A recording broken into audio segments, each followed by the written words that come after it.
संधि के विषय में पढ़ा और मैंने आपको संधि के विषय में बताया, संधि विच्छेद के विषय में बताया था और साथ ही साथ संधि के भेद के विषय में बताया था। ठीक है, तो आज उसी कड़ी में मैं कंटिन्यू करूंगा और संधि के भेद के विषय में मैं एक बार आपको रिपीट और कराना चाहूँगा, रिवीजन कराना चाहूँगा। और अगर आप ध्यान से देखें तो मैंने यहाँ बोर्ड पर लिखा है संधि। संधि शब्द का अर्थ होता है मेल, जोड़, योग या फिर समझौता। ठीक, अब है संधि के भेद। संधि के भेद मैंने अगली वीडियो में आपको बताया था कि संधि के कितने भेद हैं, तो संधि के 3 भेद। ठीक, संधि के 3 भेद। नंबर 1 स्वर संधि, नंबर 2 व्यंजन संधि और नंबर 3 विसर्ग संधि। ठीक, नंबर 1 स्वर संधि, नंबर 2 व्यंजन संधि और नंबर 3 विसर्ग संधि। ये है 3 संधि। ठीक है, तो संधि के 3 भेद हैं, 3 प्रकार हैं। ठीक है, तो ये तीनों इस प्रकार हैं। मैंने कल आपको बताया था स्वर संधि के विषय। स्वर संधि किसे कहते हैं? ठीक, तो स्वर संधि जो होती है जहां पे 2 स्वर वर्ण आपस में मिलते हैं और उनके मिलने से जो विकार उत्पन्न होता है उसी को स्वर संधि कहते हैं।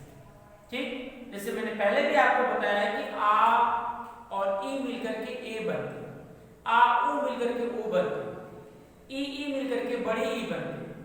ठीक है, इस तरह से ये आपका स्वर संधि हो गया। विद्यालय, विद्या प्लस आलय, विद्या दा का और आले का मिलकर बड़ा, तो नहीं विद्या प्लस आलय, विद्यालय में या हिमालय में या कविश में, इन सब शब्दों में कौन सी संधि है? स्वर संधि, क्योंकि यहाँ पर 2 स्वर आपस में मिले। क्लियर? आगे है, अगला है व्यंजन संधि।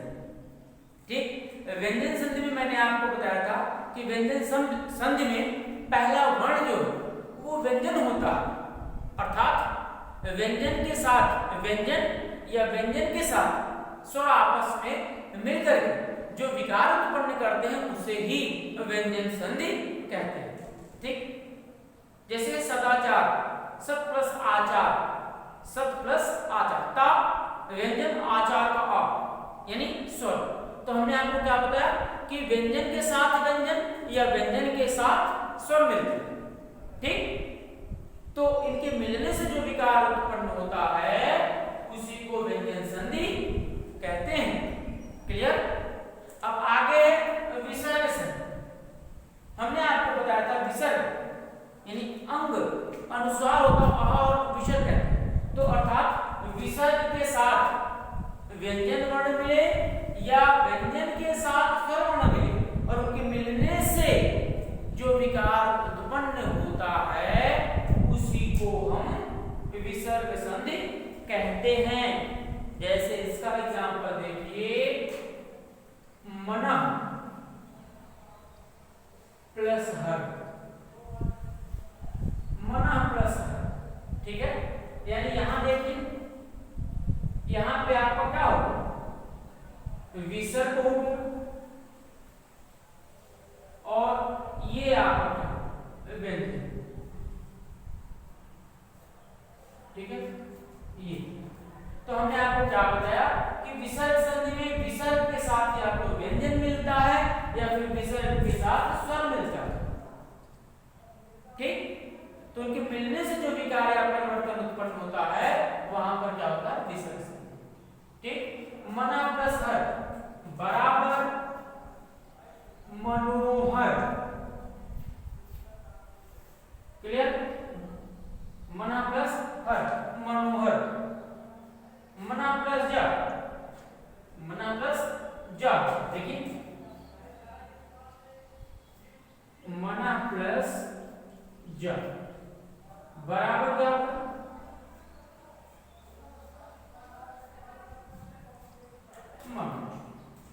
ये क्या होगा? विसर्ग संधि।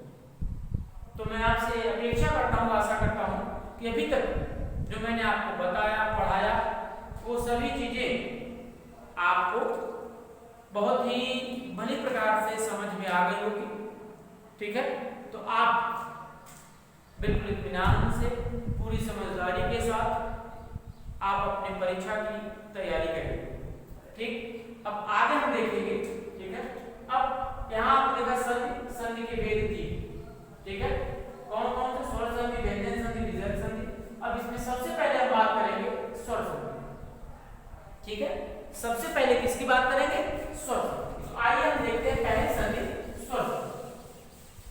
ठीक है, और स्वर संधि के विषय में मैंने आपको बताया है। ठीक है, आप ध्यान से सुनिए, नोट्स बनाना चाहे तो बना सकते हैं कि स्वर संधियां किसे कहते हैं। ठीक,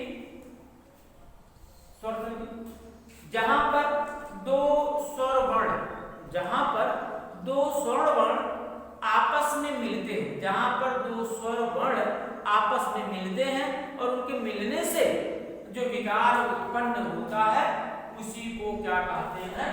स्वर संधि। ठीक, अब हम बात करेंगे स्वर संधि के भेद। देखते हैं स्वर संधि के भेद।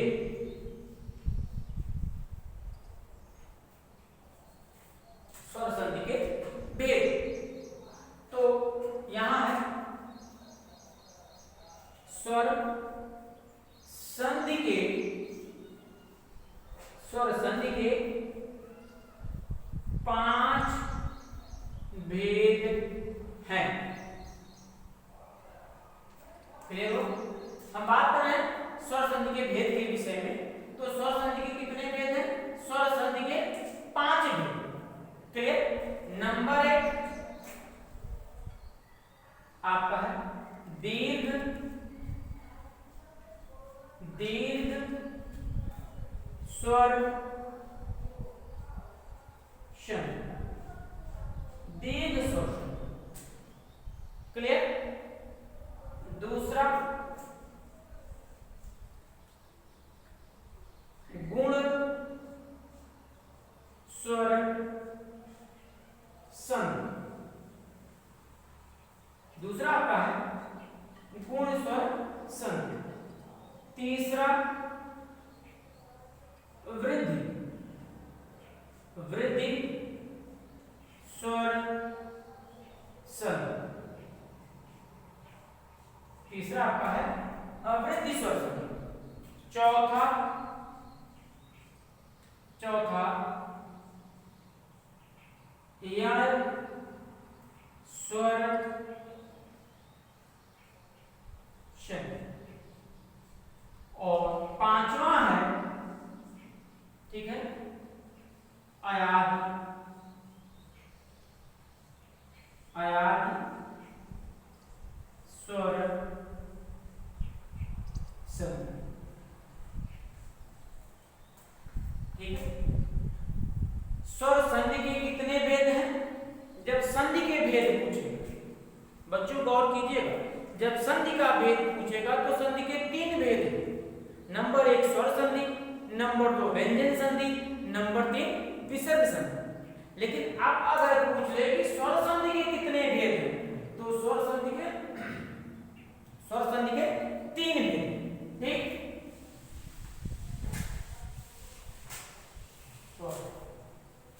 सॉरी स्वर संधि के 3 नहीं, हमने ठीक, स्वर संधि के 3 भेद नहीं, स्वर संधि के 5 भेद। एक बार मैं पुनः रिपीट करूंगा। ठीक है, हमने कहा कि संधि के कितने भेद हैं? तो संधि के 3 भेद, स्वर संधि, व्यंजन संधि और विसर्ग संधि। ठीक है, अब स्वर वर्ण जहां आपस में मिलते हैं वहां स्वर संधि होती है। और स्वर संधि के कितने भेद हैं? तो यहाँ पे हमने लिखा स्वर संधि के भेद। इसमें सबसे पहला है स्वर संधि के 5 भेद होते हैं। नंबर 1 दीर्घ स्वर संधि, नंबर 2 गुण स्वर संधि, नंबर 3 वृद्धि स्वर संधि, नंबर 4 यण स्वर संधि और नंबर 5 अयाधि स्वर संधि। ठीक, अब जैसा कि आप जानते हैं कि हिंदी जो हमारी मातृभाषा है, लेकिन हिंदी की भी जननी कौन सी भाषा है? संस्कृत। ठीक, हिंदी हमारी मातृभाषा, हमारी राजभाषा है। ठीक है, लेकिन हिंदी की भी जननी कौन है? संस्कृत। और हिंदी की जो लिपि है वो देवनागरी लिपि।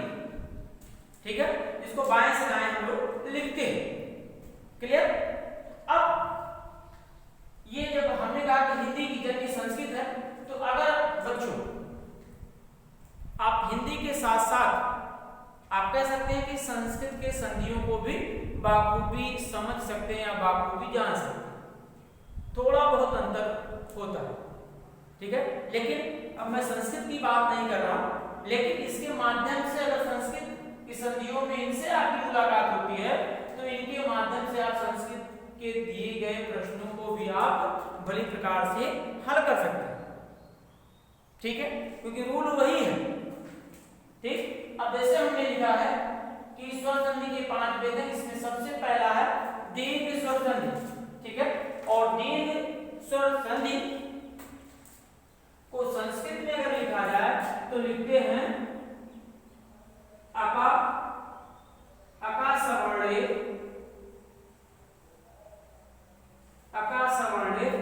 दीर्घ, ठीक।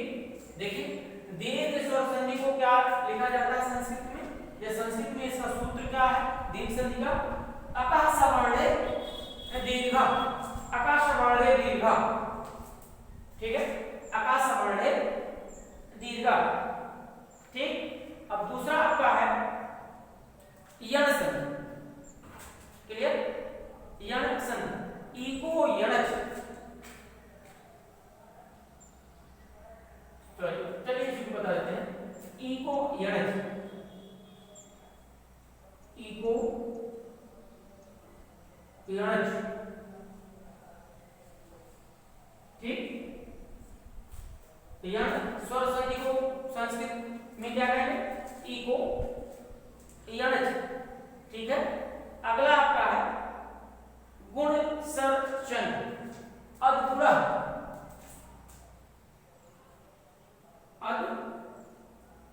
अदगुणा, अदगुणा, ठीक है। वृद्ध स्वर संधि वृद्ध रेच, वृद्ध रेच, संस्कृत में इसको कहेंगे वृद्ध रेच, क्लियर। अब आगे हम बात करते हैं आयात की, वृद्ध रेच के बाद एचो, एचो अयावा, एचो एचो आ या एचो आ या वह, एचो एचो आ या वा या वह, एचो या एचो आया वा या वह, ठीक। एचो आया वा या वह, एचो आया वह, ठीक। देखिए दीर्घ स्वर संधि का सूत्र क्या हुआ, अका सवर्णे दीर्घ, अका सवर्णे दीर्घ।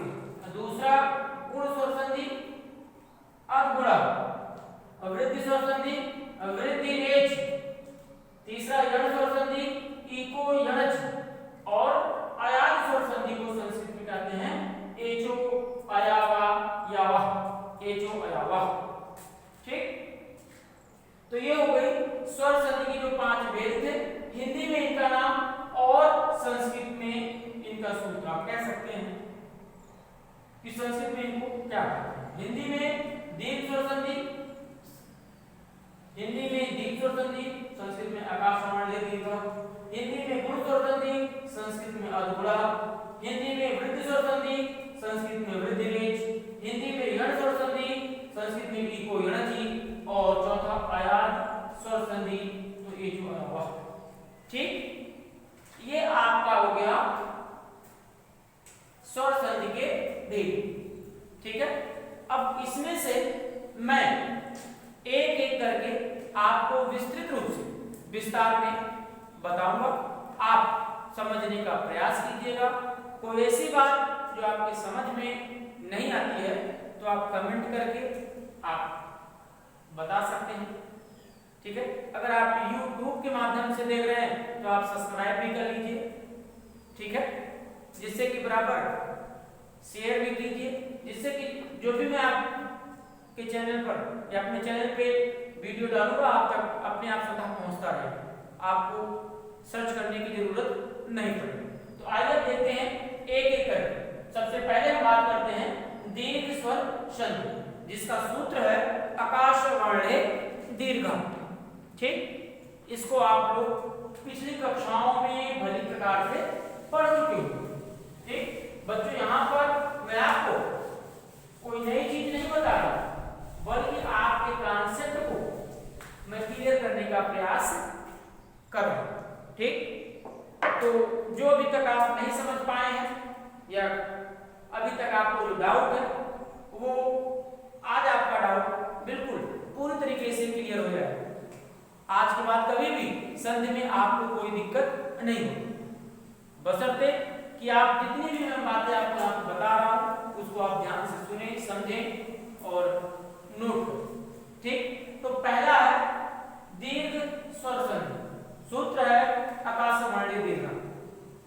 ठीक, अब इसमें क्या है, देखिए दीर्घ स्वर संधि में समान रूप से अगर परिभाषा बताई जाए तो समान वर्ण मिलकर के दीर्घ हो जाता है। दीर्घ स्वर संधि किसे कहते हैं, तो दीर्घ स्वर संधि में समान वर्ण मिलकर, कैसे वर्ण, समान वर्ण, यानी आ मिलकर के दीर्घ हो जाएंगे बड़ा आ, ई मिलकर के बड़ी ई, ऊ मिलकर के बड़ा ऊ, और ऊ मिलकर के, ठीक है, ऊ मिलकर के बड़ा ऊ मिलकर के छोटा ऊ। ठीक है, इस तरह से समान स्वर मिलकर के क्या हो जाते हैं, दीर्घ हो। ठीक, लेकिन और थोड़ा विस्तार रूप में आपको मैं बताना चाहूंगा, ठीक है, जो आपको आज भली प्रकार से समझ में आ जाए। तो इसकी परिभाषा आप ध्यान से सुनिए। ठीक है, परिभाषा, ठीक, यदि प्रथम शब्द के अंत में, यदि प्रथम शब्द के, यदि प्रथम शब्द के अंत में, प्रथम शब्द के अंत में, प्रथम शब्द के अंत में हर्ष या दीर्घ, आ, ई, ऊ, री, इनमें से कोई एक आए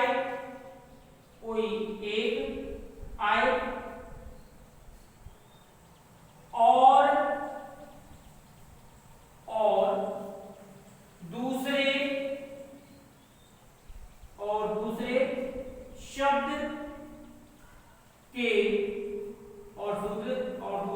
के दूसरे शब्द के प्रारंभ में इसी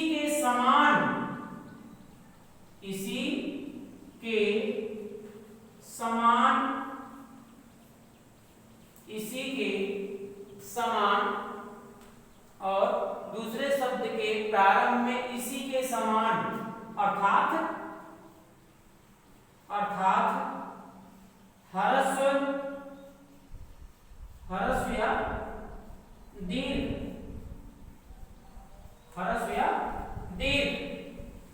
या दीर्घ, आ,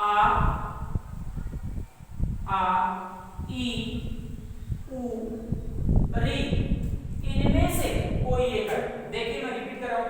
ठीक है, यदि प्रथम शब्द के अंत में हरस्व या दीर्घ आ, ई, ऊ, री, अर्थात छोटा बड़ा, छोटी बड़ी, छोटाओ बड़ो, री, इनमें से कोई एक है और दूसरे शब्द के प्रारंभ में, दूसरे शब्द के शुरुआत में ही, प्रारंभ में ही इसी के समान, किसके समान, ये जो ऊपर आया है इसी के समान, ध्यान का, अर्थात हरस्व दीर्घ आ, ई, ऊ, री, अर्थात छोटा बड़ा, छोटी बड़ी, छोटाओ बड़ाओ, री, इनमें से, ठीक है, हरस्व दीर्घ आ, ई, ऊ, री, में से, री, में से, में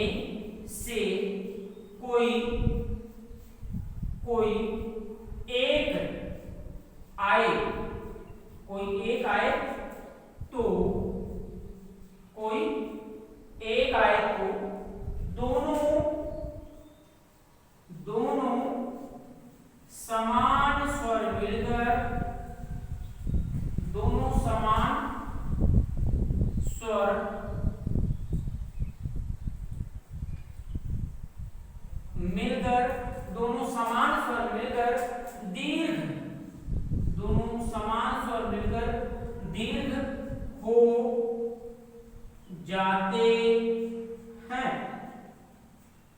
क्लियर?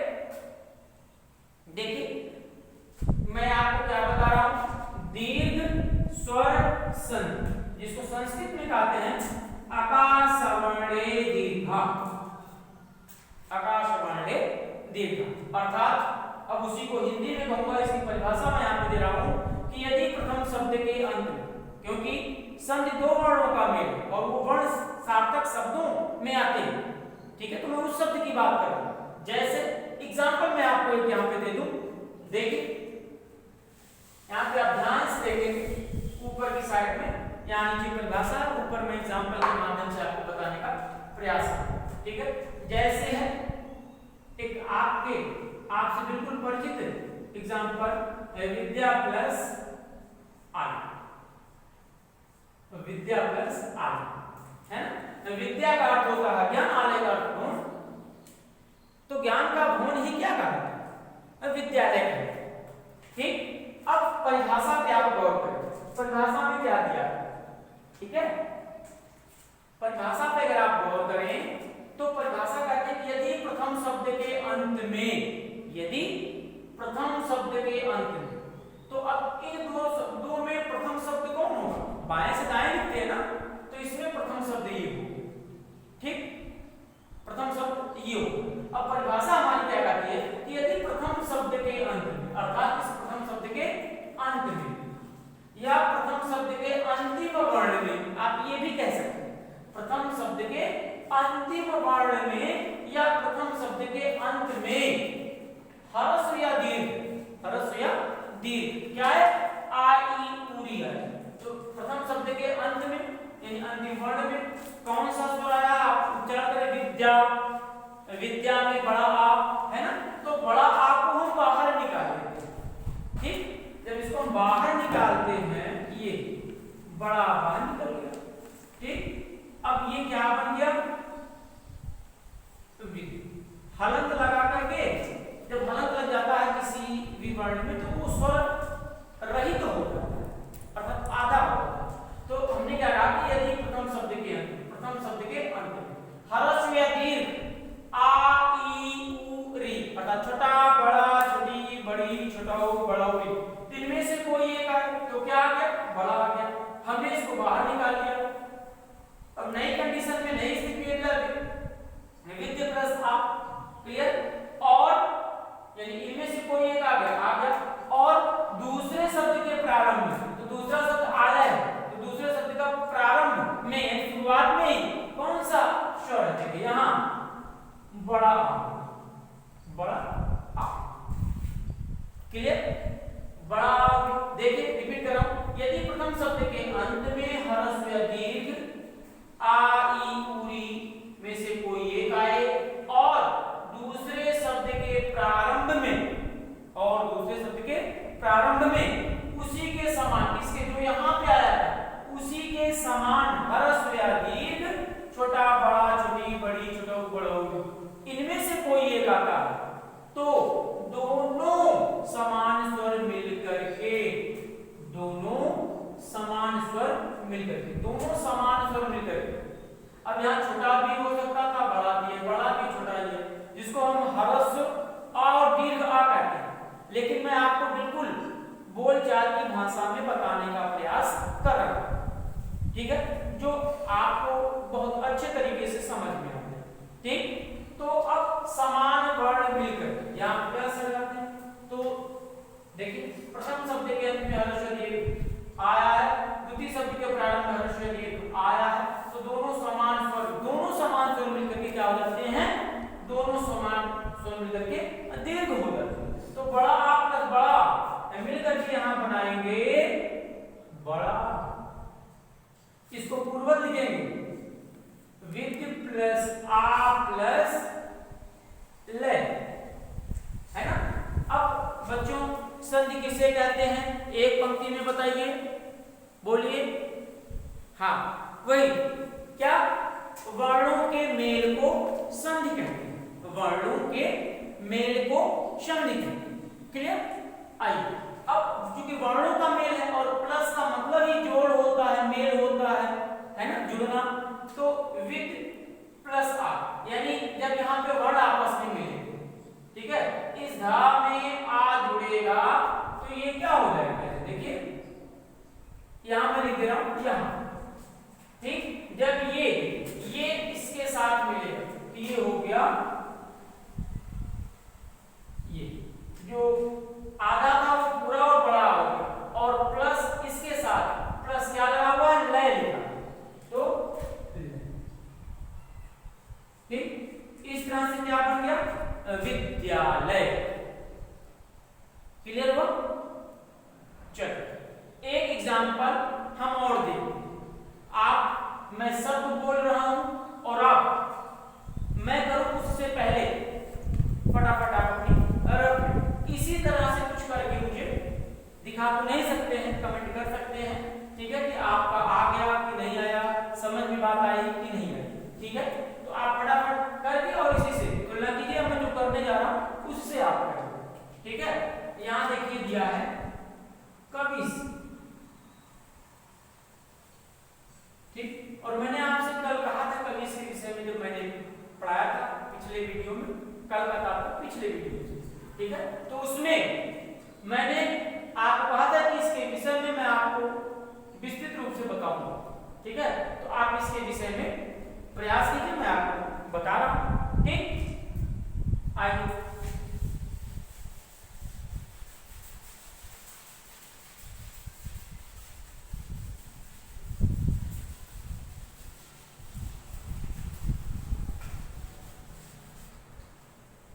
कर लिए होंगे, है ना। आइए अब आपको हम बताते हैं, ठीक, कविस, ठीक है। सबसे पहले हमने क्या कहा था कि जब आप संधि विच्छेद करेंगे तो जो शब्द बनना चाहिए वो सार्थक बनना चाहिए, ठीक है, जो शब्द बनना चाहिए वो सार्थक बनना चाहिए, जिसका कोई अर्थ हो।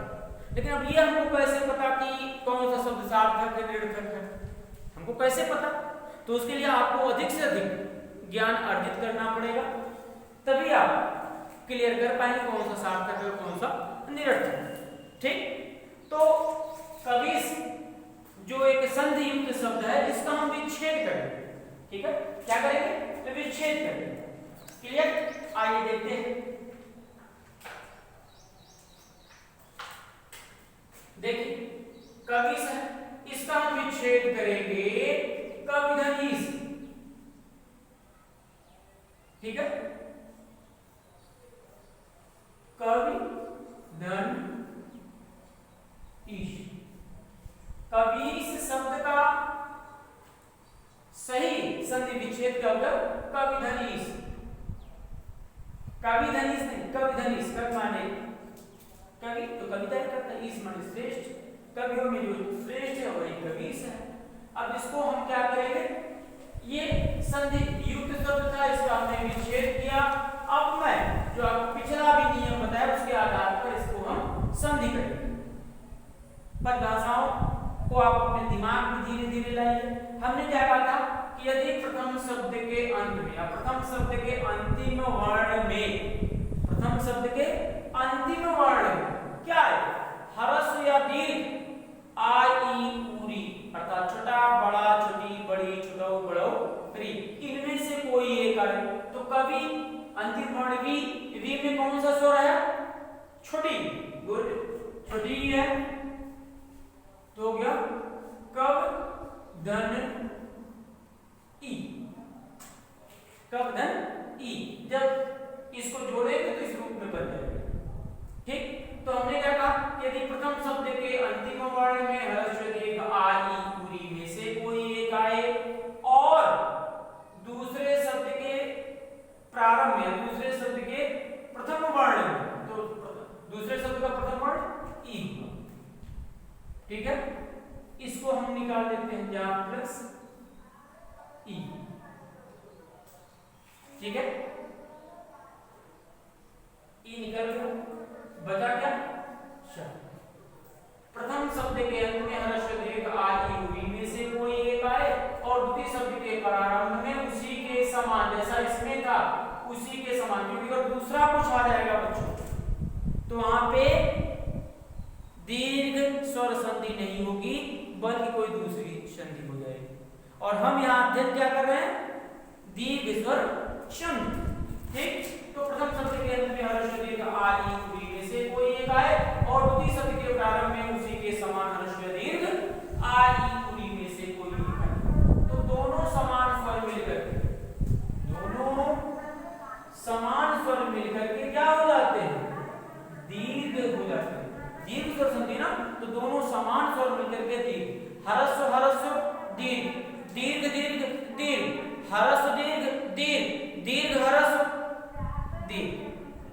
क्लियर? तो यहाँ पे समान स्वर मिलकर के ई हो। अब है ये कब धन ई प्लस सा, क्या होगा? है ना? ठीक, आइए अब संधि क्या है? संधि वर्णों का मेल है। जब संधि वर्णों का मेल है तो इस वा के साथ ये ई मिलेगा। कब आधा वा है, ये बड़ी ई लग जाएगी तो ये खत्म हो जाएगा। वी प्लस सा क्या होगा? कवीस। क्लियर? ये क्या होगा? कवीस होगी। कविधन ईस, क्योंकि रूल है प्रथम शब्द के अंत में हर्ष दीर्घ आ ई उ में से कोई एक आए और द्वितीय शब्द के प्रारंभ इससे भिन्न कोई भी स्वर आए। ठीक है, इससे भिन्न नहीं, सॉरी इसके समान कोई स्वर आए तो समान स्वर मिलकर के दीर्घ हो जाते हैं। ठीक, ये मिलकर के दीर्घ हो जाते हैं। अब 4-5 में आपको दे रहा हूं, उसको आप जरा करके देखिएगा। नंबर 1 श्रीस, ठीक है, हिमालय। नंबर 3 सूक्ति। ठीक, नंबर 1 श्रीस, नंबर 2 हिमालय, नंबर 3। ठीक है, उसके बाद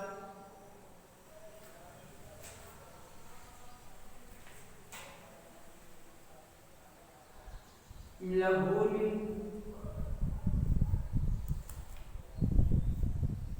ठीक है, नंबर 4 लघुर्वी और नंबर 5 सचिन।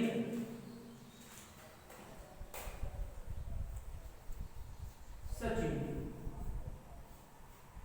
ठीक है, ये आपके 5 शब्द हैं। किस संधि के हैं? स्वर संधि। स्वर संधि में किस संधि के हैं? दीर्घ स्वर संधि। तो आप इन पांचों को इस आधार पे आप हल करें।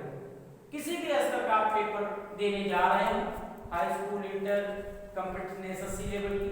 ठीक है, क्योंकि जो रूल है जो आज छोटी कक्षा में पढ़े वही बड़ी कक्षा का रूल होगा। ठीक है, तो आप अपनी प्रैक्टिस के लिए जैसे मैंने आपको ये करवाया है कवीश का, ठीक उसी तरह से उसी रूल पर इन पांचों को करके देखिए। ठीक है, अगर आप कर ले जाते हैं तो आप समझिए कि मेरा पढ़ाना और आपका पढ़ना दोनों का सार्थक होगा। ठीक, बाकी आपके नोट्स में, आपकी कॉपी में और